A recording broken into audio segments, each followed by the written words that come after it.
predates the skills and the coaching and the practical aspects vis-a-vis specific other what we call comorbidities. Those comorbidities are the other accompanying sometimes physical health, mental health, disorders, or if you don't tick enough boxes to qualify as having that disorder, then you're somewhere on that continuum and you're living with the reality of some of the characteristics, we'll call them characteristics of comorbidities, things like OCD, depression, anxiety, ADD, ADHD. So I'm just going, if you just kind of have a little bit of patience with me, I'm going to be doing a little bit of repeating today. I did have some feedback that some of the participants were feeling inundated, like overwhelmed with the amount of information that they were receiving. So I really would like to have your feedback so we can get the pace of this that is helpful and practical for as many people as possible, okay? So we're going to start off today with a key message. Remember this, and there really is no way around it. There are two essentials for any level of success when you're dealing with hoarding situations.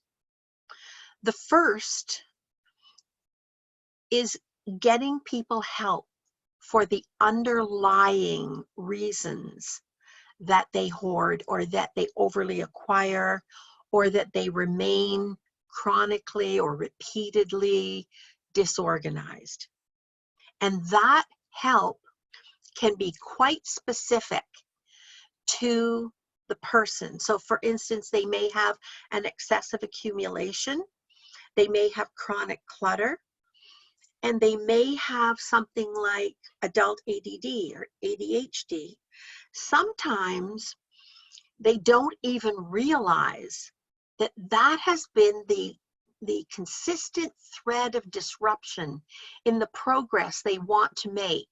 I can't tell you how many people I have worked with where when I got to know them a bit, I started to see a pattern of ways that they got distracted or derailed. And so many times it's been a surprise to them. And when we sat down with the DSM-5, now social workers don't diagnose, but experienced social workers have seen patterns and themes. And then I check it off against the facts, the Diagnostic Manual of Mental Health Disorders. And we see, do you tick that box? Well, maybe you don't tick it 100%, but to what degree? That's the question I want you to start asking yourself. Okay, to what degree do I experience this? And then let's just act as if. There's no magic in having a label. In fact, labeling can be quite disabling, okay? So when we really drill down on the underlying reasons that people hoard, excessively acquire, or remain chronically disorganized, just be open to, yeah, I ticked a box there, I ticked 2 boxes there, and just if you could keep a journal as we're doing these podcasts or record them. I think you're allowed to record them as participants. So the second key essential is obviously cleaning up the property, the environment, because the condition of that environment is the byproduct of untreated behavior. Progress is not linear. It doesn't go from 1 to 2 to 3 to 100. It can be 1, 2, 3, 4, 5, 2, 3, 4, 5. Be patient. That's why I say success also requires you to be gentle with yourself. Okay. So what are the key elements? Sorry, dry throat. What are the key elements, sorry, for motivating change? Now, this is not specific or peculiar to individuals who hoard, acquire, or remain chronically disorganized. This is true for everybody. First of all, it is the current importance of doing that task, cleaning up that property, understanding who you are as someone who is not meeting the dreams and goals and ambitions and plans that you set up. Who are you? Okay, is that important? That has to be important, and that's going to be largely the focus today, probably the next, and possibly if we need it, the next session. Who are you? Now, I don't have that answer, but I assure you, you do. My job with you over the next 2 or 3 sessions is going to be to ask you the questions that make you ask yourself the vital question. Then your homework is going to be, if you choose to do it, to go away and ponder that. I've added a tool to my website. Because these podcasts are free, and I have no intention of changing them, this tool, which is a 10-minute meditation, all right, I do it every morning, and it is a wonderful way, good, bad, the worst day of your life, the best day of your life, somewhere in between. It is a wonderful tool for recentering and just washing off whatever happened yesterday. Today is a new start. It is produced by Monique Rhodes. There is a fee for it, and I'm going to be, if people, only if they really would value that. All right. I understand she allows 2 or 3 free sessions so you can get the feeling of it. She's a fabulous meditation coach, and it's 10 minutes. I figure that anybody can do anything for 10 minutes. So I offer it as a resource. You're not obliged. Full disclosure, I do get a small commission for anybody who signs up, and I'm going to be using those funds to enhance this podcast so that it can remain free, all right? When it's a non-COVID time, for instance. So the 2 key elements in motivating change behavior, so that I've had so many questions about how do I get started? My motivation has gone missing. The first is, as I said, the importance. What kind of priority does that task, that goal represent right now for you? And how do you keep it uppermost so that you can persist with it to success? The second is, and this is really key, this is where we go back to who we are, essentially, our uniqueness. What strengths do we have? What challenges do we have to watch out for? And it's the confidence that we can actually do it. So what does that mean? That means, confidence means that you feel competent to do it. You believe that you found enough of that motivation to get started today, one day at a time, and that you have the tools, the skills, and resources enough to get started. And I assure you that anything you dream of, you can do, all right? Anything you can dream of, wanting to do, wanting to accomplish, you wouldn't dream it if essentially at a core level, your whole system, body, mind, and spirit, didn't already know you have what it takes. All we have to do is find it and show you how not to get distracted or disrupted away from the skills and strengths you have. The great thing about reestablishing your confidence and your self-esteem is that that will increase motivation. You will feel worthy. All right. You will feel competent. You will feel more comfortable to reach out and ask for the help you need You don't have to have all the skills. You don't have to have all the tools. So one of the other ways that people get derailed, okay, is they patchwork tools. And so it's hard to put enough garbage out, or it's hard to accomplish any task if you're trying to improvise the wrong tool. An example of that would be in the kitchen, for instance. I can't tell you how many people I go to their homes to help them, to coach them, and they're trying to keep the kitchen clean. And they're just going to stay on top of whatever they open, it goes out, or it's in recycling. They have a recycling bin that's this big because that's the neat, tidy Susie Homemaker version of keeping your kitchen neat and tidy. That is never going to work. All right. The garbage can is a polite little thing this big. It was probably bought at a designer store because it's so pretty. Forget the small garbage. If you are seriously looking to declutter, catch up on the stuff that's caught up on you, get yourself, and the only thing I would ever accept doing an ad for and getting paid is Glad contractor size flex bags. Those little babies will hold a house, and you can haul them across concrete and they will never give up on you. Okay, because I've done it. I count on those. I will accept no substitutes.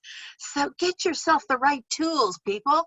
Or give yourself half a chance. Nobody wants to do 200 trips with recycling and garbage in a neat, tidy, and then we're going to throw it out one small garbage can. That's never going to happen.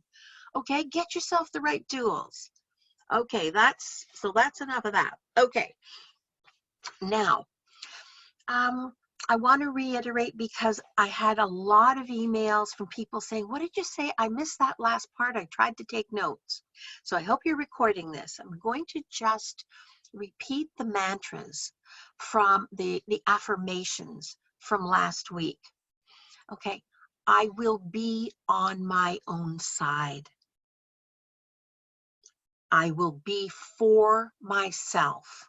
That does not mean you can't be for anybody else, but you must be a priority to yourself.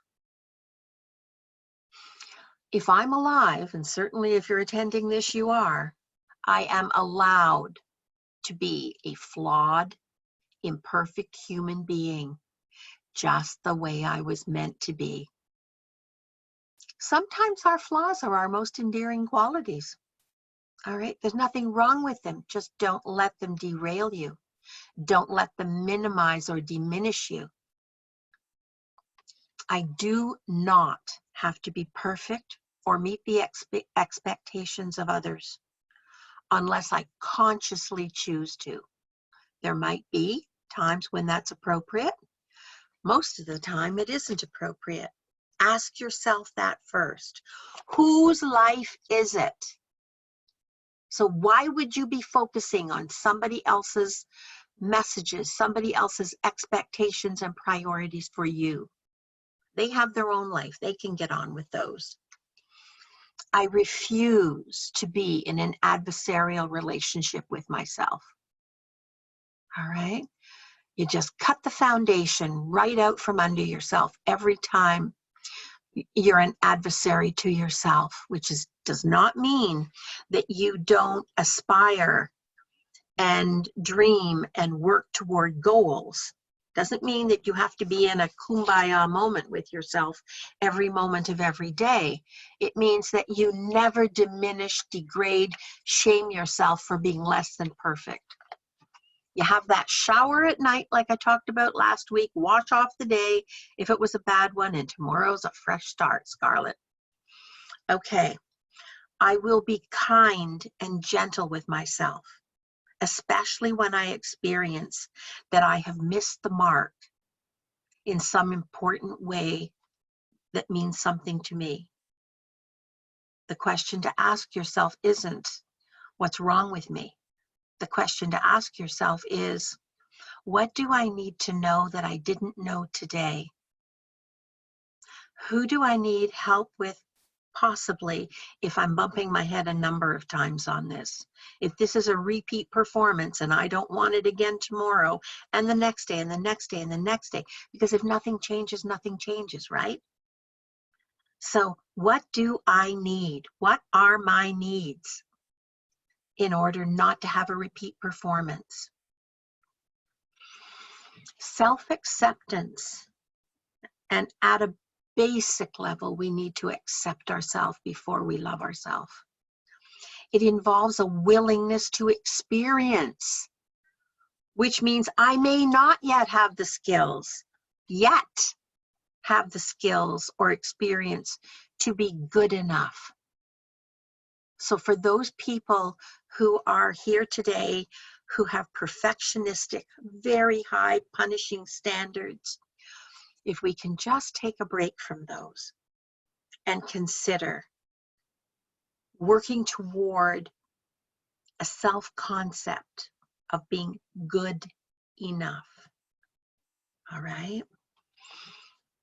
Growth mindset. Adopting a growth mindset. What have I learned from this? What have I learned about myself? What have I learned about the way I'm going about this? How is this not coming to pass? Asks you, what have I learned and what do I still need to learn to continue progressing in the direction I believe I want to go? Okay, so it's about learning. It's about, so many times when I make a mistake and I go, I can't believe I did that, I will go, and there used to be an old television show of I guess it was a Tibetan monk, and the young lad was in training and there was this master, and the little boy would come back and he would say, "Oh, master, I didn't do well at all." And the master would say, "And what have we learned from this, grasshopper?" Right?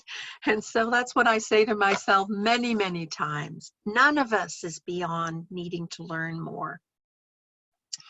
It does not mean, however, even when a day might be a complete write-off, that I should judge myself in absolute ways against ideal standards or what other people can accomplish.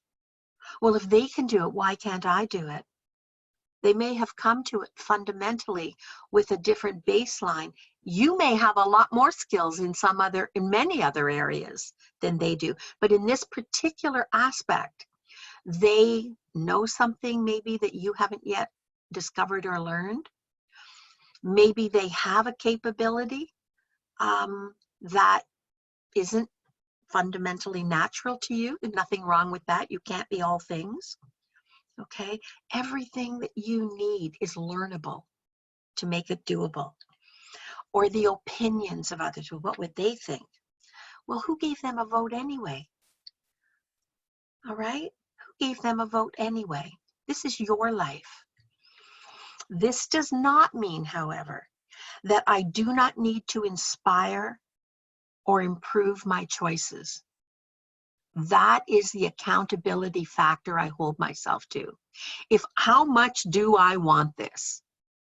And if this thing is punishing me, or it's making me punish myself, I hope you put it so close to the top of the list that it comes right after breathing. All right? This does not mean that I do not need to inspire or improve my choices. And I also won't let others punish me, criticize me, judge me, or demean me, even if today I happen to be, in this one instance, 100% in the wrong. Nobody gets to abuse me. Nobody gets to punish me. Nobody gets to demean me or make me feel less than. All right, nobody. You can be 100% in the wrong. If that being wrong means that you've injured someone else, you have some work to do. You have some true apologizing and making up for the ways that your behavior, your choices have hurt somebody. All right? Okay. I want you to keep in mind the vision.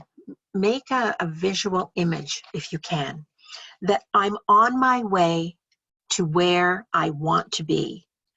The fact that I have not yet arrived does not mean that I am or my efforts are inadequate or not good enough. It just means I only walked so many miles on that path today, and the path isn't finished. I haven't arrived yet. All right? Every day, I will continue moving forward in the direction I need to go. So now we're going to bring it down to acquiring and gathering and more, depending on the severity, hoarding related information for a bit. I went through my material because I had a sense that there was some step that was missing in making this a rational, logical experience today. And it occurred, something really interesting occurred to me. And that is that in the process of hoarding, there actually is a process, okay, that one goes through. And I just want you, if you do this, all right, to in your own mind or in the screen, put your finger up, all right? Nobody's really watching, it's just for you to kind of clue in with yourself. Okay. Acquire. Now, I don't hoard, remember, but I do it. And when I acquire, I use it. Sometimes, not right away, but if there's a plan to use it, okay. And after I've used it often enough and it's not looking its best, or I realize that was not a wise choice. That doesn't give me what I set out to get when I acquired that. I consider discarding, all right? And when I'm considering discarding, I think, first and foremost, how much did I pay for that? All right. And when I tell myself, you paid too much money for that to let it go now, I say to myself, yeah, but you know what? You can't put the money back in the bank. That's part of forgiveness, right? You made a bad choice, but you only know that after you experience it. Try your best not to make that choice again. That's the best you can do. You can't undo the past. Okay, and so then I ask myself, can I use it for anything else? Can I use it for anybody else? And wait a minute, I can't use it for anything else. Can anybody else use it for anything else? Do I know anybody? Could I possibly redeem this choice? And usually the answer is just donate the thing. Just donate it, because you know what? You've got now 5 reasons why this should not remain here. How many more do you need? So I take the easy way out. I just donate the thing. Now, if I happen to have something that is like really, really precious, and I still have my 5 reasons, all right? Then I say to myself, if I just wait, and I usually give myself about 2 weeks. If I just wait, what I've learned is that if I put it out to my network, I've got this thing, I'm looking for a good home, this is the history of it. Could anybody truthfully benefit or use this? And would they honor it? Because it's an important thing. That's why I'm not just donating it.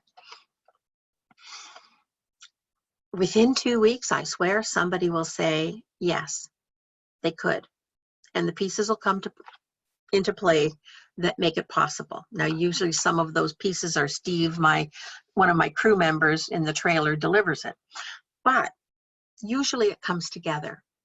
If not, I donate it. All right. Now, I've trained myself to do that. So after I've evaluated all those points of decision, The one thing that is different with an individual who chronically excessively acquires, or who has hoarding disorder, or is living in a constant state of clutter, is obsessional thoughts generally set in. All right, and those obsessional thoughts are things that are based in values, beliefs, training as a child, fears. All right, and we're going to talk, we're just going to take this material sequentially, and we will get to that. If we get to it today, great. If it's the next time, that's great too. I want you just to write those 4 things down.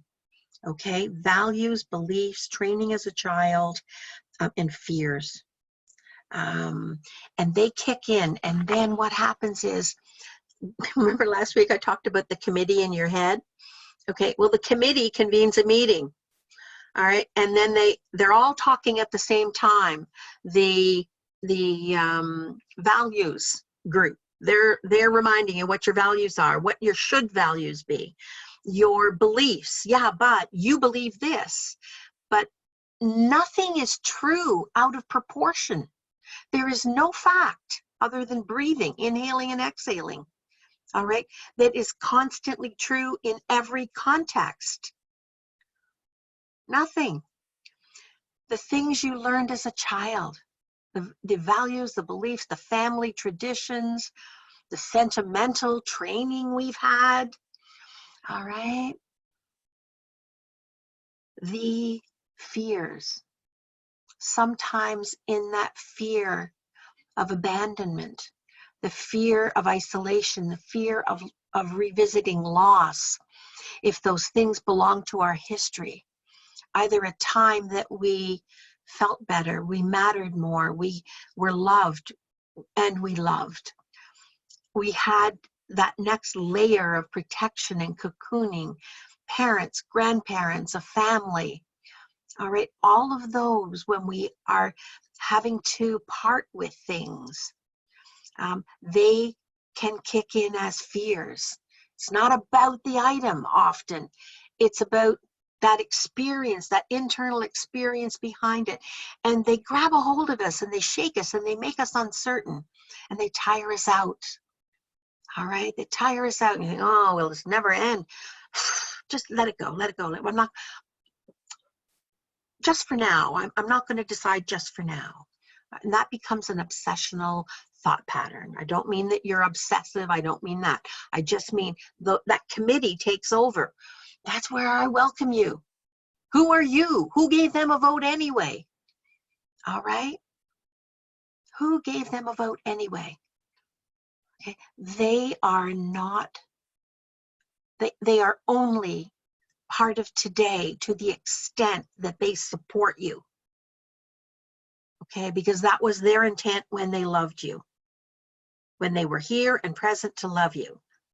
Okay, whatever that memory is, it is meant to support you, not to destruct you. All right, so just that's where maybe this meditation, I find it very, very helpful, folks. And I'm not pitching it. She's such a solid person. It's a really easy tool. And she's got a voice somewhere, I don't know if I said this before, somewhere between a hug and silk. She has the perfect voice and it's not phony. It's just the eruption of who she is. All right. So look for the tools. If that happens to be one, great. If it doesn't happen to be one, that's okay too. There will be other tools.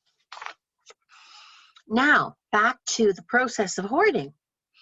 So now that I've made a decision, either to save it or let it go, I don't have to think about it anymore. That just for now becomes just for now in capital letters. Repeat, repeat, repeat. Then it becomes ignore. Then it becomes forget. Then it becomes clutter. Okay, left long enough, it becomes hoarding.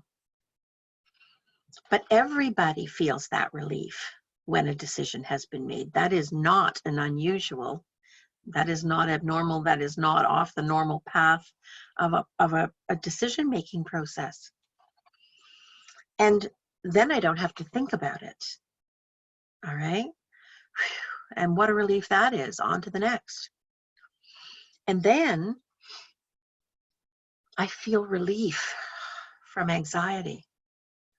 That can be if we have deferred a decision that in our heart of hearts we know might have an element of avoidance to it. All right. You don't make the difference, I believe, the difference between what I suggested, giving it a week or two, and just putting it down just for now, that becomes forever. The difference there is you make a date with yourself. There is a deadline. Okay, there's a deadline. When something's difficult, let it percolate down. Be gentle with yourself. Go back and look at it. Go back. I talked to it. That dining room set it took me 3 months to let go of. All right, had 45 years of life and memories and energy around it. Okay, it took me 3 months. Okay. And I decided to donate it, and a family bought it the moment. It wasn't even all off the truck. I think if you were here, that it was wonderful to hear that. And they were happy to have it, apparently. They were like, you know, elbows up shopping, you know, what is that crazy Thursday before Christmas where lives are lost? They were so happy, you know, to keep other people away from it, apparently, and have it. It just fills me with joy to know that they're around it now. But the relief can be mistaken. Make a date with yourself was my point. Even if you get a tremendous sense of relief from putting it away and ignoring it, all right? Make a date. Make it, and then write that date down so that you come back to it. This is D-Day. This is decision day. All right? And then what happens with an individual who has a habit of acquiring, that relief can prompt more comfort with acquiring. All right? So there's really only, well, and we all sooner or later are going to acquire something. So that's not as unusual. I read those to you and we went through them in that kind of detail because I want you to realize there really is only one point in the normal decision-making process where individuals who hoard, have chronic clutter, or are chronically disorganized and overwhelmed get derailed. It's not such an unusual thought pattern. Something is intervening that disrupts your flow through that process to a completion that accomplishes your desire for peace, peace in your mind, peace inside yourself, space, calm, the life you want to have without clutter. Okay, so remember the 3 paths. I'm just going to do a very quick recap on this so that you can start to, this is part of identifying who I am. All right, so that would look like a genetic inheritance pattern. Have you inherited some condition that runs in the family? Have you inherited a belief system, a value system that is an injunction every time you try to make an independent decision about things today? If so, write down genetics. If it's a genetic inherited pattern, just put CH for chromosomes, okay? If it's family values and teaching, modeling behavior, put down family modeling behavior. And then we'll come back to that following up. Okay, the second path. Are you, everybody in life, I just want to preface this with, everybody in life gets something. Okay, nobody gets into this life and out of this life without having some significant challenge that they have to deal with. All right. So what was yours? Is it one of those comorbid factors, one of those other, and I'll read them to you here, just one sec, that are known to coexist, doesn't cause hoarding disorder, all right? Doesn't cause hoarding disorder, but they are found at a higher correlation is what it's called. Okay, the first is depression. No shame. This is a chemical, an internal chemical and hormonal response in your body to produce this disorder. All right. Many, many people learn to live with depression and anxiety. Anxiety is the second one. Eating disorders. Addictions, either to drugs, alcohol, gambling, sex, or adrenaline, risk-taking behavior. Tics or Tourette syndrome. Autism. A subset of autism used to be, and it still exists in the DSM-5, but they've relocated it, Asperger's. Is there any degree of Asperger's? There's no shame in that. Know who you are so you can shield yourself from the triggers and the downside of it. Know yourself so that you can give yourself uniquely what you need. Schizophrenia, dementia, social phobia. Do you have some degree of obsessiveness or compulsiveness? Have you developed a habit and a behavior of avoidance? It's easier to avoid it, not look at it, put it away, ignore it. Have you given up your autonomy by being dependent on somebody else's opinion, somebody else's input? You don't know whether you're right or you're wrong. There is no right or wrong. We live in the middle. There probably are 6 things in this life that are categorically right and categorically wrong.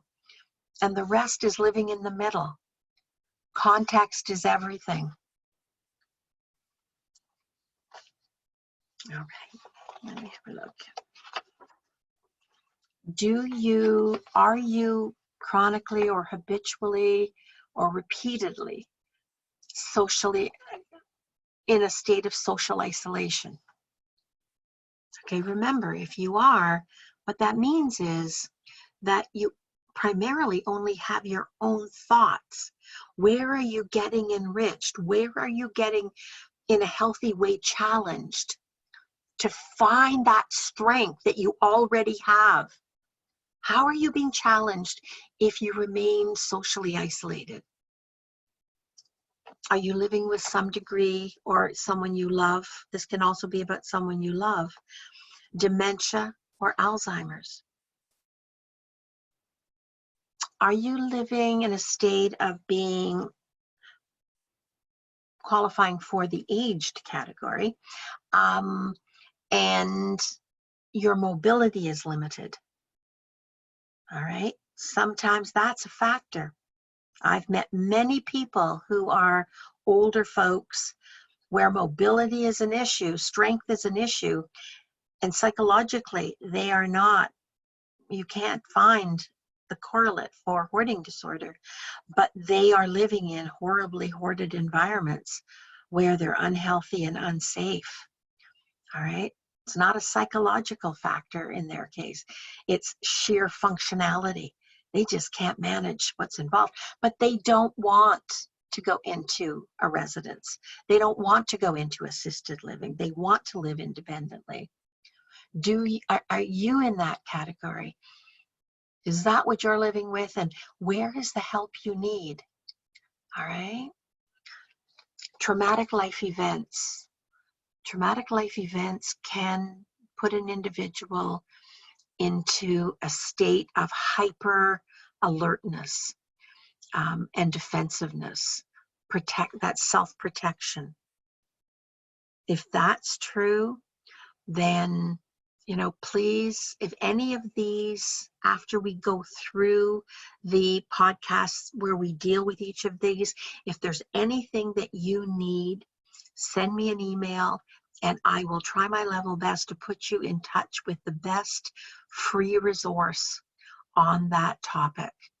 All right? Or some kind of aid, some kind of tool to help you move beyond it, because you can. You're not sitting in this podcast right now because you believe you can't.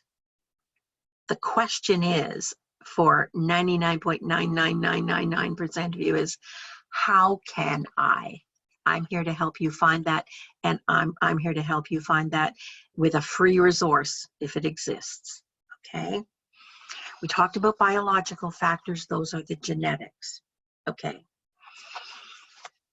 Next thing I want to give you a tiny reminder of are the 3 attachment patterns. And they come from a different place. That's why it's really important to identify. The first is sentimental. Are you a sentimental acquirer and keeper? Okay. Does this thing remind you? Does it give you that emotional security as though you haven't lost the thing you miss? That can be a person. It could be a time in your life. It could be a relationship. Could be your health, mental or physical. All right. You have the strength inside you for anything you need to do. And you don't need fully functioning legs and arms to do it. All right? No matter what your physical condition, there's a way to do this. The second, intrinsic. Do you have what I call an engineer's brain? So you don't have to be an engineer. You don't have to have ever taken one course in engineering. It's that part of your brain that sees the possibilities. So creative people are very like this, okay? If you are somebody who likes to do projects, if you're a crafter, this is your bent, all right? And it's a good thing. But even the best thing gone too far, too little or too far of the best thing is no longer good, folks.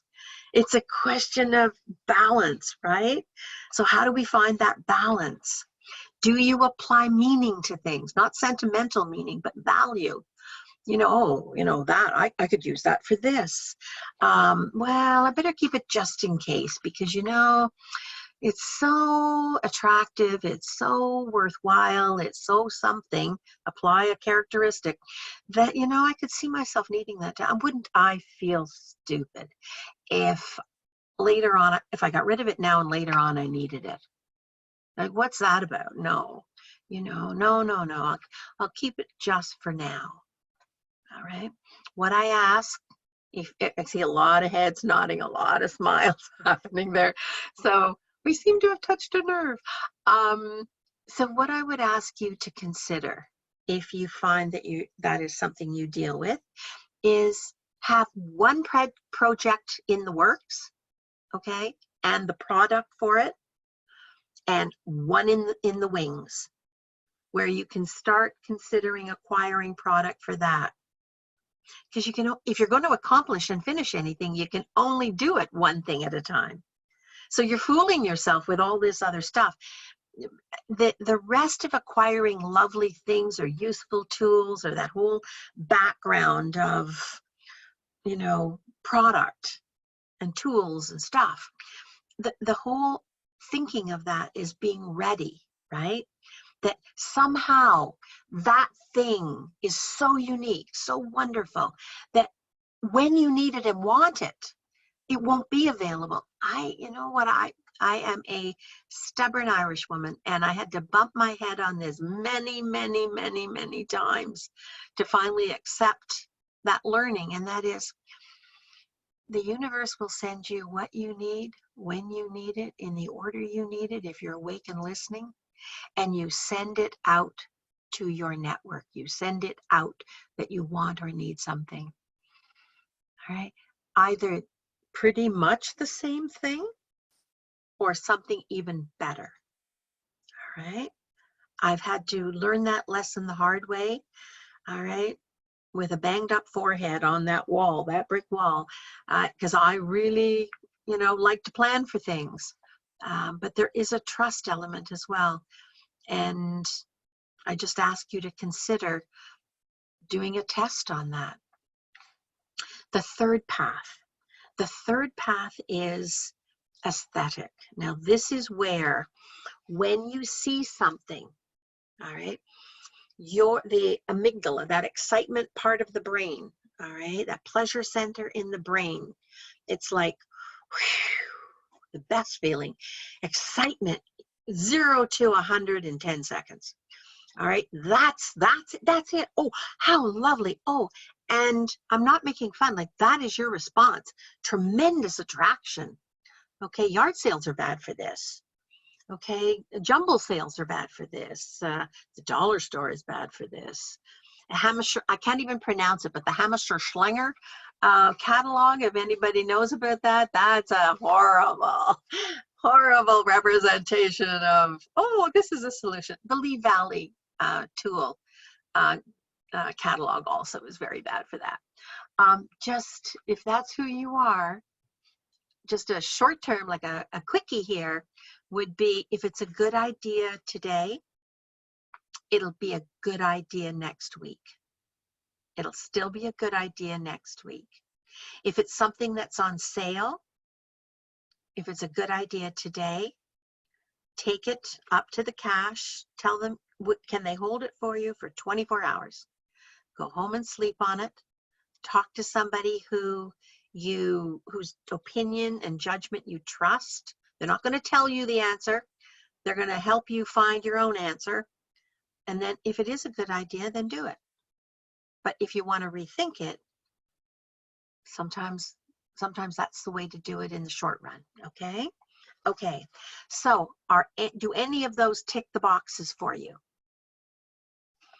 And then where do you get your fuel? Where do you get your fuel for this motivation? Insight and self-awareness, self-assessment is all well and good, but where's the fuel coming from? Remember the 3 goals. They all fit together like puzzle pieces. That's why I'm going over it, so that you can now, I gave you little snippets of the puzzle before when I outlined these in the beginning.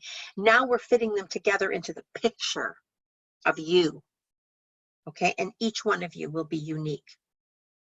All right, so it's important. Where every single day is the joy, the simple gift of joy. It doesn't cost anything. It's not in a catalog. You know it because when you see it, it just fills you instantly. Fun. All right. Where do you keep that kind of mischief part of yourself?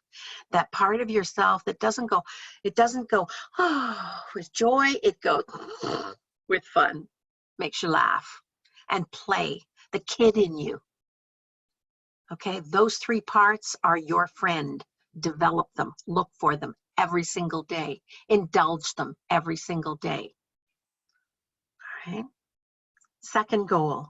How are you as an adult today different than you were yesterday and last month, last year? How are you reminding yourself that you are a growing, learning, developing, living with capital letters, human being? Where is that? Okay, find it. What are you good at? What do you want to know more about? What do you want to do better? Start there. All right.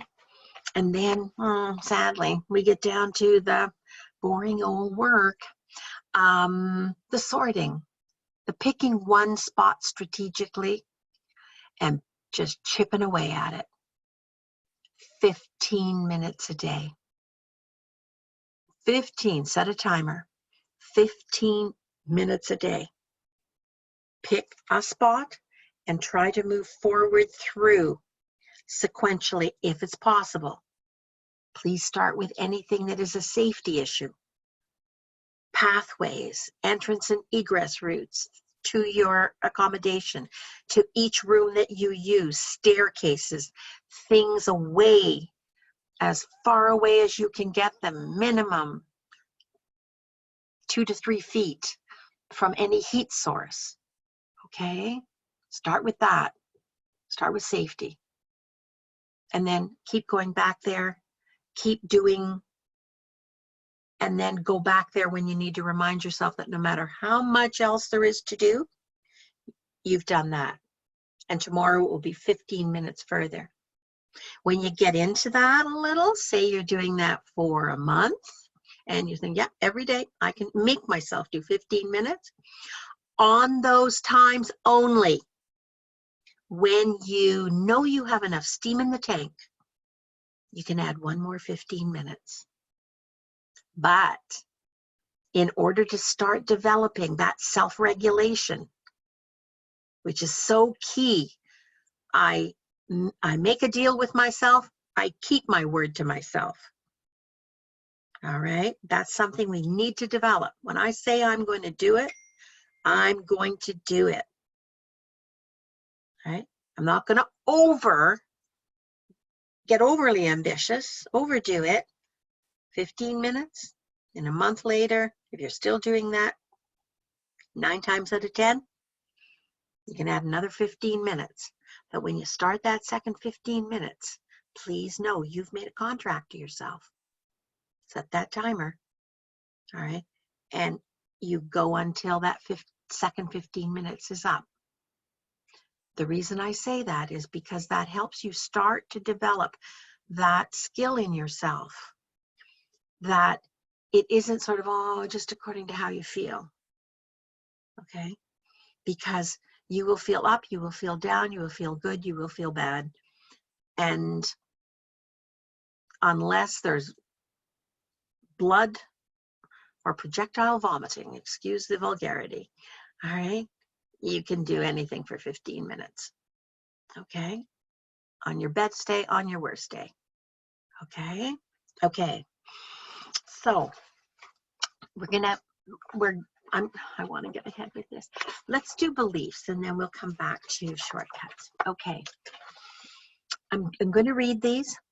I hope you're recording this, and I can send these if anybody hasn't recorded it. So email me if you need them.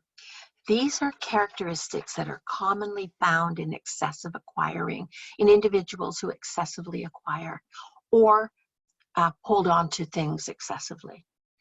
Beliefs that emotional comfort comes from objects. If that's true, tick it. Just put a tick. Fear of losing something important. Feelings of loss of self or identity. That can happen when the objects or object is a reminder, it's a memento, it's a symbol of a time in your life you felt you mattered more. Need for control. No one can move. If you're somebody where nobody's allowed to touch your things, nobody can move your things, you have a heightened need for control. Nothing wrong with that. Acknowledge it. It's probably not going to be useful in the long run, but it doesn't have to be. You just need to know it for now. Discarding is laborious. All right, so you avoid it. There's distress and avoidance that you experience. Distress at not acquiring or discarding a possession. So it's distress at either not acquiring or distress at discarding, okay, a possession. So you avoid it. Grief-like feelings when discarding objects due to your intense initial attachment to the object. hyper responsibility for things and objects. So discarding requires whoever you would donate it to, whoever you would give it to, not just to need it, but to appreciate it, to be the ideal home. Okay, I wanted that for my dining room set for 3 months. And I finally had to just trust the universe. And I think I probably got a better, outcome than I could have anticipated in the final, finally. This can also be true. Information processing deficits. The inability to focus attention. Significant difficulty categorizing things because everything seems unique. A perceived problem with memory, so everything has to be left out as a visual cue. And each of those things lead to problems acquiring, because quite often when you have to leave piles out, you can't find the things you have. And so you need to go and get another and another and another. You also can't find parts of things that you would want to give as a complete set. And so there is a delay or a breakdown in that happening. It results in more and more and more clutter, more and more anxiety, more and more needing to put the blinders on to save yourself from that visual input. Okay? All right. Distress. We're going to wind up on this one. And I have a question as well that I want to have here somewhere. Okay. Distress when making decisions about where to place it. Where is its home? We handled that in the first podcast. Hold the thing or touch the thing. Close your eyes and ask. If I was looking for you, where would be the first place I'd look? That's its permanent place, because that will always be the first place you look for it. So as best you can, put it as close to there as you possibly can. If there's something else in its place, that's okay. We don't want to create a domino effect. All right. When you get to that area, from starting here, you get to that area over here, you'll solve that then. Just don't create a safety or a fire hazard when you do it. Distorted beliefs about emotional attachment to possessions. And we'll talk more about those, because that looks like it's going to be the next podcast, because those learned messages, those personal values that are to an extreme that they're actually interfering with your life, they're not actually supporting your life. Those are the things we need to identify, and you need to understand better where are the skills, where's the motivation, where are the tools. And we might even, after we get a handle on everything, do a coaching session online here. So I have a question. Okay, we'll wind up with this. We're going to be a minute or two late. Okay, so from, I won't say who, CF. I've struggled with clutter all my life. I was diagnosed with ADHD about 17 years ago. I'm 52 years old. I've hired an organizer, watched all the shows, own all the books. Do you own Conquer the Clutter? Strategies to Identify, Manage, and Overcome Hoarding. It was written for you. On your scale, I'm at the 3rd level, just before the last category. So there's a little bit of contradiction there. So when you look at the risk levels in Conquer the Clutter, that's a solid risk analysis. But if you're looking at the 9 pictures that Randy Frost put out that only measure accumulation, they don't measure risk, all right? Every 2 of those pictures is a level. And then the last one, the 9th picture, is a level 5. So 1 and 2 are 1, 3 and 4 are 2. That's how you assess it. I really struggle to find places for my things, to put them back, remember what I own, etc. I'm very visual. Having a clear versus opaque drawer front can really make a huge difference for me. That's very, very supportive of dealing in a healthy, effective way with ADHD. That externalizing something, that visual cue is very important. We're going to cover ADD and ADHD in one whole podcast. We're going to talk about nothing else. Okay. I can reach down into a 3-foot stack and find something based on its color and approximate time.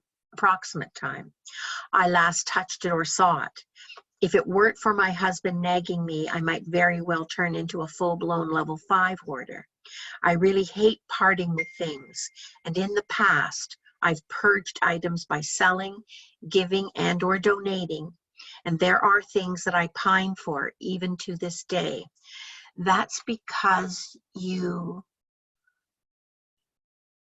got rid of them as opposed to letting them go. All right, that the work I do with people is to help them make, and it's not a discussion, it's an experience, to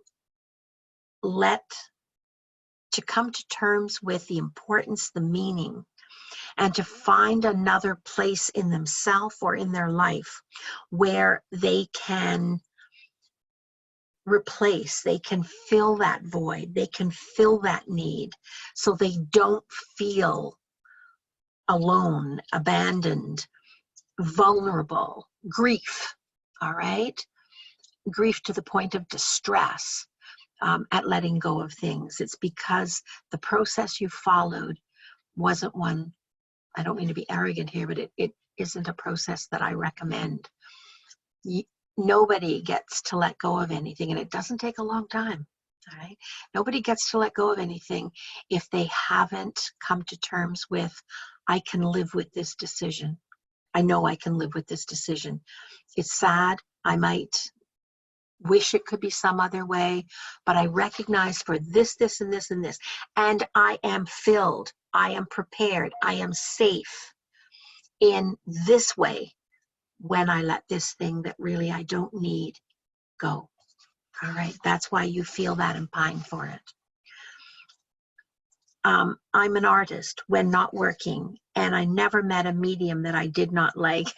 You are like many people that I know. So I have a lot of tools, stash, and ephemera. Not sure what my question is. I've tried body doubling. Body doubling is where when somebody sits with you and you talk to them, but they're not counseling you or coaching you. They're not drilling down on what is the meaning of this thing? What is its vital, paramount importance for you? What is it attached to? You're not going through that grieving, letting go, putting the right side of your brain and the left side of your brain together to make a conscious adult. This is me today, moving forward. This is not me longing for the past. This is not me living in the past. Who am I today, moving forward? And what supports me in that path for now and the future? Not hanging on to the past and dragging it along, all right? I get the most done when my husband finally leaves for his walk. That's very, very typical of individuals with ADD and ADHD. I'm just not sure if I can ever break the cycle of buying, no storage, busy, so busy, lost interest, forgot what I have. So the distractibility, that immediacy of importance is very, very emblematic of ADD and ADHD. We need to help you learn how to live with that and not let it take over to the point where it's causing you to be surrounded by things that most of these, okay, so busy, that frantic activity can also be ADHD. Lost, what good is it to you if it's lost? If you have it and it means something to you, you should be getting the joy and the meaning of it. Okay, you should be filling yourself with whatever the pleasure, whatever that meaning that it gives you is. It's no good to you if it's lost. And how is it lost? What around it is of less importance. So I don't mean to pitch the book. You'll know who you are. I don't mean to pitch the book, but Sue and I, take a wave, Sue. Sue and I wrote this book, okay, because there are so many people just like you who want to move forward. There aren't you've had resources, and there's nothing wrong with organizers, but their importance is way, way, way, way, way down the spectrum, okay? And then they can be invaluable. Way upstream, not so much. I'm sorry, that's my opinion, my professional opinion. And so we wrote them for people who don't have appropriate, effective services in their area. And even if they did, they couldn't afford them. All right. That's why I'm doing this podcast, is so that nobody gets left behind. The second reason we wrote the book is for people who care deeply about somebody. It could be anybody in your life. All right. The third group is for professionals who really want to be able to offer good advice, sound advice, practical advice, all right, to individuals who hoard, knowing a whole lot more about hoarding disorder. Not subset, like if you have OCD and you get your OCD under control, suddenly the hoarding's going to disappear. That is not true. When you have a comorbid factor, and we've listed them, then there's work to be done in that pillar. And when you get that better under control, so it's less disruptive, then you might be able to be more present, less distracted for the separate work you need to do for hoarding. Okay? So we're a little over, we're 8 minutes over, just out of respect for people having set this time aside.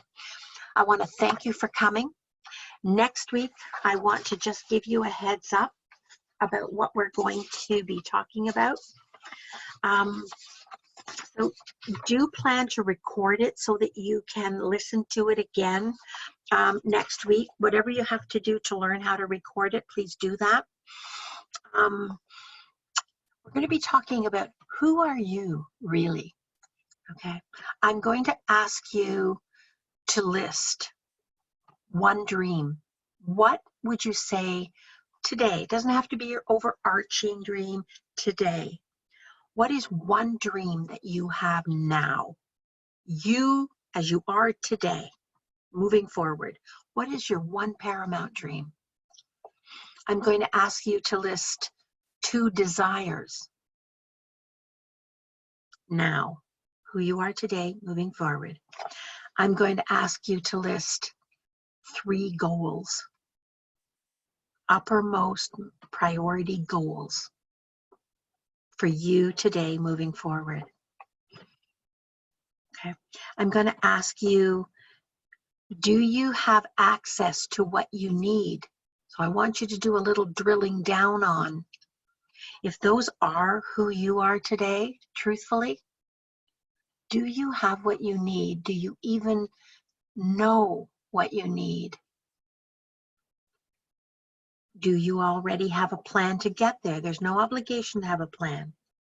But have you been thinking about this long enough? Okay? Because I believe this is not just airy-fairy new age stuff. Okay? If you can dream it, folks, you can do it. Your mind, your body, your spirit would not allow you to dream it. You couldn't even conceive of it if inside you didn't already know that you can do it. The question might be, how? Okay? So would you do the level best you can on those 4 questions? Come back armed next week, and we will pick up and do some drilling down on that. Send me questions. All right, so that I can integrate as many of you who feel a pressing need on something into this podcast. This is for you. It's not just for me to talk. Okay? Have a great week, everybody. We'll see you next Wednesday. Thanks for coming. Bye.